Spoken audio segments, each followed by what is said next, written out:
ఈ సమయంలో మనము పరిశుద్ధ గ్రంథములో కనబడుచూ ఉన్నటువంటి అనేకమైన సత్యాలని గ్రహించుకుందామండి. కనబడినట్లుగా మనకి కనబడుచూ ఉంటవి, కానీ అవి ఎప్పుడు కూడా పరిశుద్ధ గ్రంథములో వివరంగా చెప్పబడి ఉన్నటువంటి అంశములు అని మనం చదువుకోవలసి ఉన్నాం.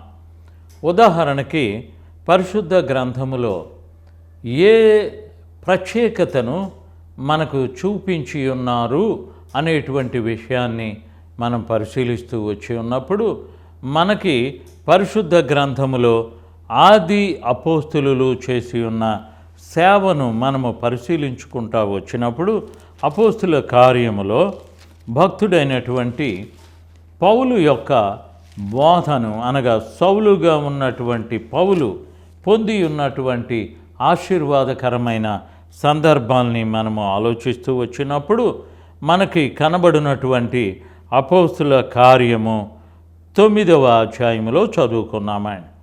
అపోస్తుల కార్యము 9వ అధ్యాయము 1వ వచనములో చదువుకున్నాం. పౌలు ఇంకను ప్రభు యొక్క శిష్యులను బెదిరించుటయు హత్య చేయుటయును తనకు ప్రాణాధారమైనట్లు ప్రధాన యాజకుని యొద్దకు వెళ్ళి ఈ మార్గమందున్న పురుషులనైనను స్త్రీలనైనను కనుగొని ఎడల వారిని బంధించి యెరూషలేమునకు తీసుకుని వచ్చుటకు దమస్కులోని సమాజము వారికి పత్రికలిమ్మని అడిగాను. అక్కడ జరిగి ఉన్నటువంటి సందర్భం ఏంటంటే, భక్తుడైనటువంటి పౌలు యొక్క సువార్త సేవలో ఉన్న విలువైనటువంటి అంశానికంటే ముందుగా అతను ఏ విధంగా ప్రభువుని రక్షకునిగా అంగీకరించి ఉన్నారు అనే సందర్భాన్ని మనం చదువుకున్నాం. అపోస్తులైనటువంటి సౌలుగా ఉన్నటువంటి పౌలు ఏ విధంగా మార్చబడి ఉన్నాడంటే, దమస్కులో ఎవరైనా సరే ప్రభువు శిష్యులము లేకుంటే యేసు ప్రభు వారి శిష్యులము అని చెప్పినట్లయితే వాళ్ళందరినీ కూడా బంధించి యెరూషలేమునకు తీసుకొచ్చేటువంటి అధికారాన్ని అతను పొంది బయలుదేరి ఉన్నాడు. అయితే ఆ రోజుల్లో జరిగి ఉన్నటువంటి సందర్భాన్ని మనం చదువుకుంటూ ఉన్నప్పుడు 9వ అధ్యాయము 3వ వచనములో అతడు ప్రయాణము చేయుచు దమస్కు దగ్గరకు వచ్చినప్పుడు అకస్మాత్తుగా ఆకాశము నుండి ఒక వెలుగు అతని చుట్టూ ప్రకాశించెను. అప్పుడు అతడు నేల మీద పడి, సౌలా సౌలా, నీవేళ నన్ను హింసించుచూ ఉన్నావని తనతో ఒక స్వరము పలుకుట వినెను. ప్రభువా, నీవెవరు అని అతను అడుగగా ఆయన, నేను నీవు హింసించుచూ ఉన్న యేసును, లేచి పట్టణములోనికి వెళ్ళుము, అక్కడ నీవు ఏమి చేయవలనో అది నీకు తెలుపబడునని చెప్పెను. అతనితో ప్రయాణము చేసిన మనుషులు ఆ స్వరమును వినిరి, కానీ ఎవరిని చూడక మౌనులై నిలువబడిరి. సౌలు నేల మీద నుండి లేచి కన్నులు తెరిచినను ఏమీ చూడలేకపోయాను కనుక వారు అతన్ని చేయి పట్టుకొని దమస్కులోనికి నడిపించిరి. అతడు 3 దినములు చూపు లేక అన్నపానములేమీను పుచ్చుకొనకుండా ఉండెను. ఈ రోజున మనము సౌలు యొక్క చరిత్రలోనికి వెళుచూ ఉన్నామండి. సౌలు ఎవరు, అతని యొక్క స్థితి ఏంటి అని మనం పరిశీలించి ఉన్నట్లయితే, తార్సువాడు అనేటువంటి సౌలు అనే మాట మనం వింటూ ఉన్నామండి. తార్సు గ్రామములో ఉన్నటువంటి సౌలు అనేటువంటి భక్తుడు ప్రభువు బిడ్డలను ఎలాంటి హింసలు పెట్టుచూ ఉన్నారంటే, స్టెఫను అనేటువంటి భక్తుడిని అతన్ని భయంకరంగా హింసించి రాళ్లతో కొట్టించి చంపించి ఉన్నటువంటి వాడు ఈ సౌలు. అతను అంతటితోనే ఆగకుండా మరొక స్థానములోనికి వెళ్ళి దమస్కు అనేటువంటి పట్టణానికి వెళ్ళి అక్కడ కూడా ఇలాగా ప్రభు యొక్క బిడ్డలందరినీ కూడా భయంకరమైన హింస పెట్టడానికి అతను సిద్ధపడి ఉన్నాడు. అందువలన అధికారాన్ని తీసుకొని ఇతను ఆ ప్రాంతంలో నుండి బయలుదేరి ఉన్నాడు. అయితే ఆ దారిలో ఉన్నటువంటి వాళ్ళందరినీ కూడా అతను దండించినటువంటి హక్కును దమస్కులో ఉన్నటువంటి ప్రభువు పేరుతో అనగా యేసు ప్రభువు వారి పేరుతో ఉన్న శిష్యులందరినీ బంధించి హింసించేటువంటి అధికారాన్ని ప్రధాన యాజకుని దగ్గర అతను పొంది ఉన్నాడు. కాబట్టి అతను అదే విధమైనటువంటి స్థితిలో అక్కడి నుండి బయలుదేరినప్పుడు అననీయ అనేటువంటి ఒక శిష్యుడు నేను 9వ అధ్యాయము 10వ వచనములో దమస్కులో అననీయ అని ఒక శిష్యుడు నేను ప్రభువు దర్శనమందు అననీయ అని అతనిని పిలువగా అతడు ప్రభువా ఇదిగో నేనున్నాను అనెను. అందుకు ప్రభువు నీవు లేచి తిన్ననిది అనబడిన వీధికి వెళ్ళి యోధా అనువారి ఇంట తార్సు వాడైన సౌలు అనువాని కొరకు విచారించుము, అతడు ప్రార్థన చేయుచు ఉన్నాడు. ఈ అననీయాకు తెలిసి ఉన్నటువంటి విషయం ఏంటంటే అపోస్తులైనటువంటి పరిశుద్ధులందరినీ కూడా అతను హింసించేటువంటి అధికారాన్ని ప్రధాన యాజకుని దగ్గర పొంది దమస్కులోనికి వచ్చి ఉన్నారండి. ప్రధాన యాజకుడు అనగానే యూదుల మతాధికారుల్లో పెద్దవాడు, అలాగనే ఆ తర్వాత అధికారము కలిగిన వాడు, అతను ఏ పని అయినా కూడా చేయటానికి హక్కు కలిగి ఉన్నటువంటి వాడుగా చెప్పబడి ఉన్నదండి. అందువలన ప్రధాన యాజకుని దగ్గర అతను సెలవు తీసుకొని దమస్కు పట్టణానికి వెళ్ళి ఉన్నాడు. అయితే దమస్కుకు వెళ్ళేటువంటి మార్గ మధ్యములో ప్రభువు సౌలుతో మాట్లాడి ఉన్నప్పుడు అప్పుడు అననీయతో ఇక్కడ దేవుడు మాట్లాడుచూ ఉన్నాడు. అననీయ, నీవు ఒక చోటుకి వెళ్ళము. ఆ చోటు ఏంటయ్యా అంటే అననీయ వెళ్ళవలసినటువంటి స్థలాన్ని చెప్పుచు అతను ఎక్కడికి వెళ్ళవలనో ఆ విషయాన్ని జ్ఞాపకం చేస్తూ నీవు లేచి తిన్ననిది అనబడిన వీధికి వెళ్ళి యోధా అనువాని ఇంట తార్సువాడైన సౌలు అనువాని కొరకు విచారించుము, ఇదిగో అతడు ప్రార్థన చేయుచూ ఉన్నాడు.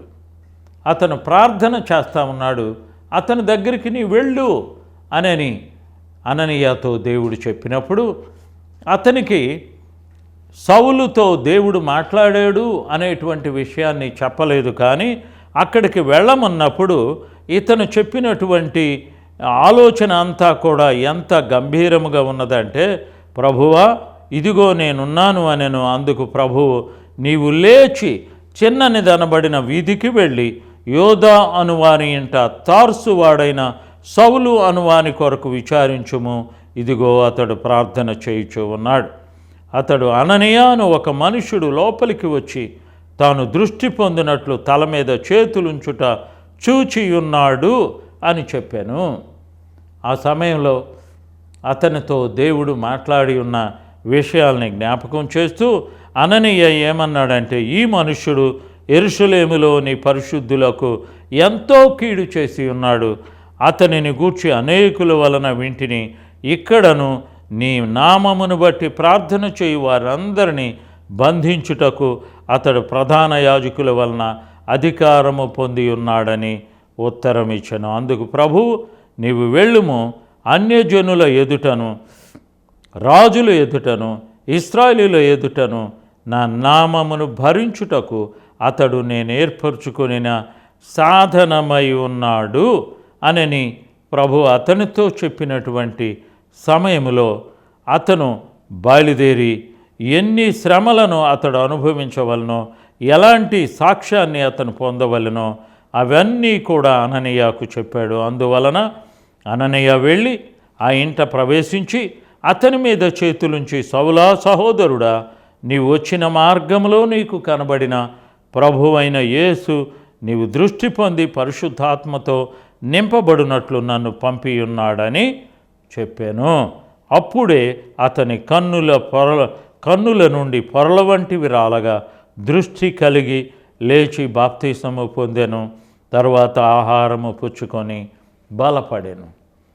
అంటే ఇక్కడ ఒకప్పుడు సౌలు అనేటువంటి పేరు కలిగి ఉన్నటువంటి పౌలు భయంకరమైన హింసను పెట్టి మరి శిష్యులను కూడా చంపివేసి ఉన్నటువంటి ఒక విధమైన క్రూరమైన మత ఛాందస్సుగా చేయబడి ఉన్నటువంటి వాడు సౌలు అనే అతను. ఎప్పుడైతే ప్రభు అతనితో మాట్లాడి అతను గ్రుడ్డివాడైపోయాడో అననీయ వచ్చి అతని కోసం ప్రార్థన చేసి ఉన్నప్పుడు అతని కన్నుల నుండి పొరలు రాలిపోయి ఉన్నవి. అతను లేచి బాప్తీసము తీసుకున్నాడు. అయితే బాప్తీసము తీసుకున్న తర్వాత ఇతను ఏ సాక్ష్యాన్ని పొంది ఉన్నాడు అని మనం పరిశుద్ధ లేఖనములో పరిశీలించి ఉన్నప్పుడు అతను సేవను ప్రారంభించి ఉన్నాడు. అతని కన్నులు చూస్తూనే ఉన్నాడు, కానీ అతని యొక్క బోధ చాలా అద్భుతముగా ఉన్నదండి. అదేంటంటే అప్పటి వరకు యేసు ప్రభు వారి శిష్యులనందరినీ కూడా హింసించి ఉన్నటువంటి ఇతను ఏ విధముగా అతని పరిచర్య ఉన్నదంటే 19వ వచనము 9వ అధ్యాయము 19వ వచనములో అతడు దమస్కులోనున్న శిష్యులతో కూడా కొన్ని దినములు ఉండెను. వెలుపట సమాజ మందిరములలో యేసే దేవుని కుమారుడని ఆయనను గూర్చి ప్రకటించుచూ వచ్చాను. యేసే దేవుని కుమారుడని ప్రకటించటానికి భక్తుడైనటువంటి సౌలు బయలుదేరి ఉన్నట్లుగా మనం చూస్తూ ఉన్నాం.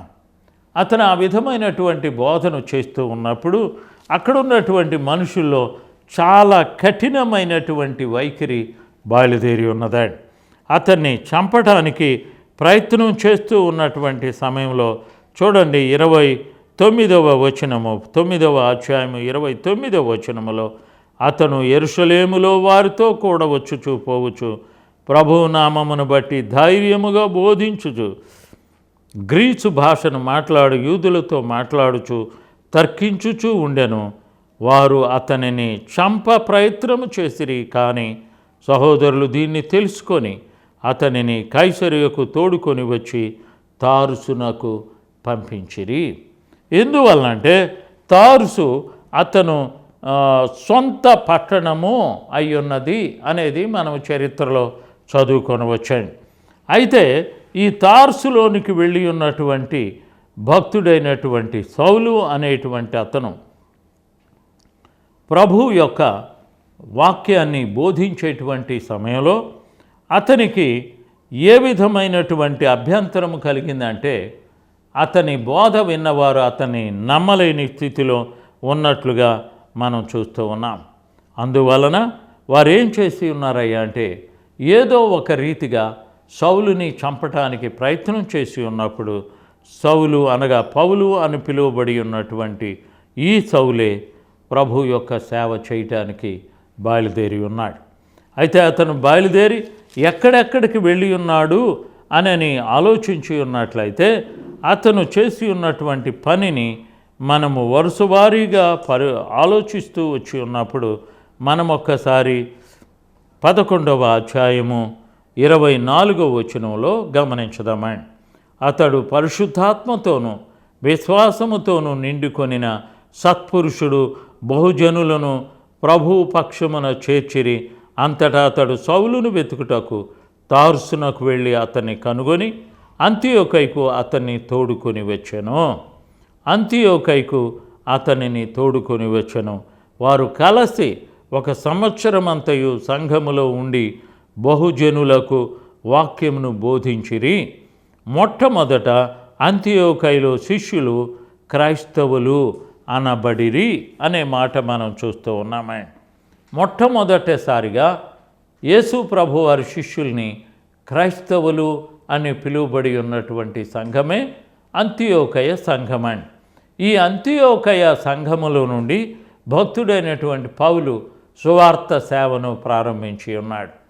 అతను సేవ చేస్తూ తిరిగి ఉన్నటువంటి ప్రదేశాలని మనం ఆలోచించి ఉన్నట్లయితే చాలా చోట్లకి అతనికి ఎంత జ్ఞానం ఉన్నదంటే తాను వాక్యోపదేశకుడు, ఆ తర్వాత భాషలు ఎరిగి ఉన్నటువంటి వాడు, ఎవరితో ఎలాగూ మాట్లాడవలనో ఉన్నది ఉన్నట్లుగా మాట్లాడేటువంటి ఆధిక్యత కలిగి ఉన్నటువంటి వాడు ఈ సౌలు అనేటువంటి భక్తుడు. అతను బర్నబా కలిసి ఎంతకాలము సేవ చేసి ఉన్నారయ్యా అంటే వారి యొక్క సేవను గురించి ఇక్కడ చెప్పబడి ఉన్న మాటలను మనము ఆలోచించి ఉన్నప్పుడు 26వ వచనములో 11వ అధ్యాయము 26వ వచనములో వారు కలిసి ఒక సంవత్సరమంతయు సంఘములో ఉండి బహుజనులకు వాక్యమును బోధించిరి. బహుజనులకు ఒక సంవత్సరమంతా ఉండి సంఘములో బహుజనులకు వాక్యమును బోధించిరి. అందువలన అక్కడున్నటువంటి శిష్యులకు క్రైస్తవులు అనేటువంటి పేరు వచ్చి ఉన్నట్లుగా మనం ఇక్కడ పరిశుద్ధ లేఖనములో చూస్తూ ఉన్నాం. కాబట్టి ప్రియులారా, అక్కడ బయలుదేరి ఉన్నటువంటి భక్తుడైన సౌలు పౌలుగా మార్చబడిన వాడై అతను సేవ చేసి ఉన్నటువంటి సంఘటనలను 28వ అధ్యాయము వరకు కూడా మనం చూడవచ్చండి. అందువలన సౌలు అనేటువంటి అతని యొక్క పరిశుద్ధతను మనం ఆలోచించి ఉన్నప్పుడు 13వ అధ్యాయములో మనం చదువుకొనవచ్చండి. 13వ అధ్యాయము ఇక్కడ వరుస వారీగా అతను చేసి ఉన్నటువంటి సేవను ఆలోచిస్తూ వచ్చి ఉన్నప్పుడు 8వ వచనము 13వ అధ్యాయము 8వ వచనములో, అయితే ఎలుమ ఆ అధిపతిని విశ్వాసమందు తొలగింపవలనని యత్నము చేసి వారిని ఎదిరించెను. ఎలుమ అను పేరునకు గారడివాడని అర్థము. అందుకు పౌలు అనబడిన సౌలు పరిశుద్ధాత్మతో నిండినవాడై అతన్ని తేరు చూచి, సమస్త కపటముతోనూ సమస్త దుర్మార్గముతోనూ నిండినవాడా, అపవాది కుమారుడా, సమస్త నీతికి విరోధి, నీవు ప్రభు యొక్క తిన్నని మార్గములు చెడగొట్టుట మానవ, ఇదిగో ప్రభువు తన చెయ్యి నీ మీద ఎత్తి ఉన్నాడు. నీవు కొంతకాలము గ్రుడ్డివాడవై సూర్యుని చూడకుండా ఉందువని చెప్పాను. ఇక్కడ జరిగి ఉన్నటువంటి విషయం ఏంటంటే, సేవ చేసేటువంటి భక్తుడైన పౌలుని ఆపటానికి ప్రయత్నం చేసి ఉన్నప్పుడు ఈ సౌలు అనేటువంటి ఇతను ఎంత ముఖాముఖిగా చెప్పి ఉన్నాడంటే, నీవు దేవుని యొక్క సేవను పొరపాటున కూడా మాన్పివేయటానికి ప్రయత్నము చేయవద్దు అనని అతన్ని ఖండించి ఉన్నట్లుగా మనం చూస్తూ ఉన్నాం. కాబట్టి భక్తుడైనటువంటి పౌలు ఏ విధంగా సేవ చేస్తూ ఉన్నాడు? ఆయన ఎక్కడికి వెళ్ళినప్పటికీ కూడా తన సేవ గురి అంతా కూడా సువార్త సేవ తప్ప మరొకటి అతని మనస్సులో లేదు అని గమనించవలసి ఉన్నాం. ఆ తరువాత అతను ఎన్నో ప్రదేశాలకు వెళ్ళి ఎన్నో అద్భుతాల్ని దేవుడు చేయించుకొని ఉన్నాడు అనేటువంటి మాటలను కూడా మన పరిశుద్ధ లేఖనములో చూడవచ్చాయి. ఆ తర్వాత పౌలు బోధ చేసేటువంటి సమయంలో 13వ అధ్యాయము 42వ వచనములో, వారు సమాజ మందిరములో వెళ్ళుచూ ఉండగా ఈ మాటలను మరుసటి విశ్రాంతి దినమున తమతో చెప్పవలనని జనులు వేడుకొనిరి. సమాజ మందిరములలోని వారు లేచిన తరువాత అనేకులు యూదులను భక్తిపరులైన యోధామత ప్రవిష్టులను పౌలు బర్నబాను వెంబడించిరి. వీరు వారితో మాట్లాడుచు దేవుని కృపయందు నిలకడగా ఉండవలెనని వారిని హెచ్చరించిరి.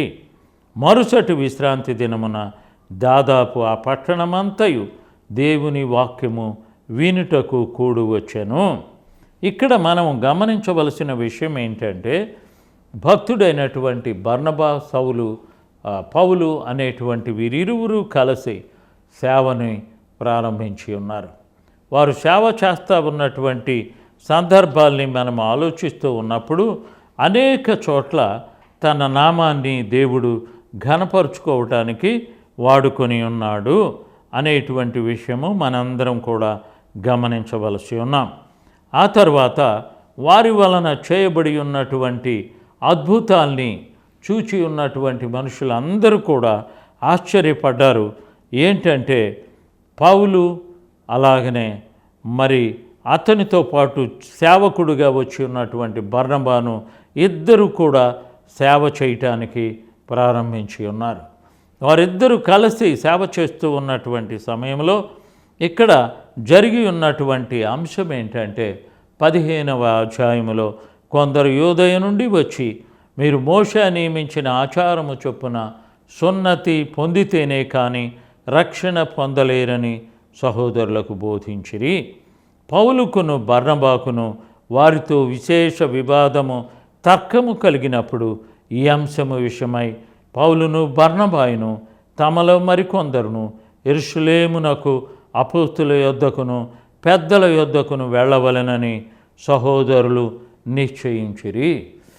కాబట్టి వారిలో జరిగి ఉన్నటువంటి ఆ సేవలో ఉన్న పట్టుదలను మనం ఆలోచించి ఉన్నప్పుడు దీని విషయమై వారందరూ కూడా యెరూషలేములో ఉన్నటువంటి సంఘ పెద్దల దగ్గరకు సున్నతి గైకొనని అవసరము లేదా అనేటువంటి అంశాన్ని గురించి వారు సువార్త సేవకుల్ని కలవరపెట్టేటువంటి అంశాన్ని గురించి చదువుకోవటానికి వారు అక్కడికి వెళ్ళి ఉన్నారు. అప్పుడు 7వ వచనము 15వ అధ్యాయము 7వ వచనములో, సహోదరులారా, ఆరంభమందు అన్యజనులు నా నోట సువార్త వాక్యము విని విశ్వసించులాగున మీలో నన్ను దేవుడు ఏర్పరచుకునేనని మీకు తెలియను. మరి హృదయములను ఎరిగిన దేవుడు మనకు అనుగ్రహించినట్లుగానే వారికిని పరిశుద్ధాత్మను అనుగ్రహించి వారిని గూర్చి సాక్ష్యమిచ్చను. వారి హృదయములను విశ్వాసము వలన పవిత్రపరచి మనకును వారికిని ఏ భేదము కనుబరచలేదు అని భక్తుడైనటువంటి పేతురు తన ప్రసంగంలో చెప్పి ఉన్నాడు. కాబట్టి ప్రియులారా, మనము తెలుసుకొనవలసి ఉన్నటువంటి ఈ అంశం ఏంటంటే, సౌలు అనబడి ఉన్నటువంటి పౌలు ఏ విధముగా దేవుని సేవలో వాడబడి ఉన్నాడు. అతను దేవుని యొక్క సేవను గురించి చెప్పుచూ ఉన్నటువంటి సమయంలో అతను కష్టపడినటువంటి కష్టానికి తగినటువంటి ఫలితాన్ని రుచి చూచి ప్రభువు యొక్క సేవలో ముందుకు సాగి వెళ్ళి ఉన్నాడు. ఎక్కడా కూడా రాజీ పడినవాడు కాదు, ఎక్కడా కూడా మనుషుల యొక్క దురాలోచనలకు లోబడి ఉన్నటువంటి వాడు కాదు.